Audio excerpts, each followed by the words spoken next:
Lorsque je suis arrivé comme enseignant en l'an 2000, dans ce petit village que l'on appelle aujourd'hui la Romaine, je découvrais non seulement un nouveau milieu de travail, mais aussi un territoire façonné par des forces beaucoup plus anciennes que l'histoire humaine. Très tôt, j'ai senti que le paysage portait les traces d'un passé géologique fascinant. Falaises sculptées par les siècles, roches polies par les glaces, affleurements mystérieux qui affichaient une étonnante variété de couleurs et de textures. Ma curiosité naturelle s'est rapidement éveillée. Un simple regard posé sur le littoral révélait des strates inclinées, témoins de mouvements tectoniques anciens. Dans les sentiers, de gros blocs erratiques reposaient là où les glaciers les avaient déposés. Partout, le sol semblait raconter un récit immense, patient, silencieux. C'est alors que j'ai entrepris de mieux comprendre cette géologie qui façonnait le village et ses environs. Armé de mes livres, de cartes topographiques et de mon appareil photo, j'ai commencé à explorer méthodiquement le territoire. Chaque sortie devenait une enquête. J'examinais les minéraux incrustés dans la roche, notais la composition des affleurements, comparais les formations visibles sur les hauteurs à celles près du rivage.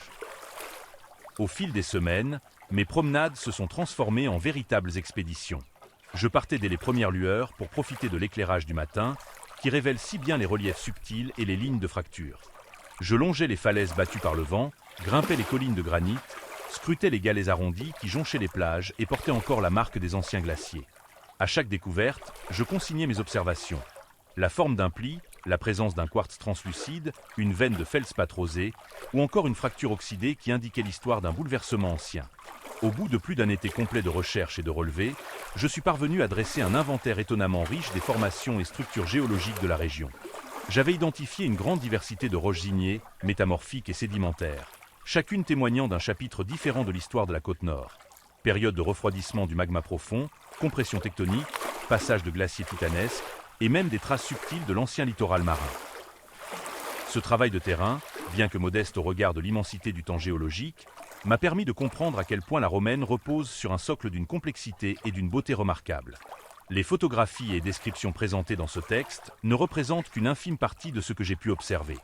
Pourtant, chacune d'elles raconte une histoire vieille de centaines de millions d'années. Un récit que les Innus connaissent à leur manière depuis toujours, eux qui ont appris à composer avec ce relief, à le parcourir, à en interpréter les signes. En explorant ce territoire, j'ai réalisé que la géologie n'est pas qu'une science d'observation. C'est une plongée dans une mémoire profonde, bien plus ancienne que la présence humaine, mais pourtant intimement liée à la vie quotidienne.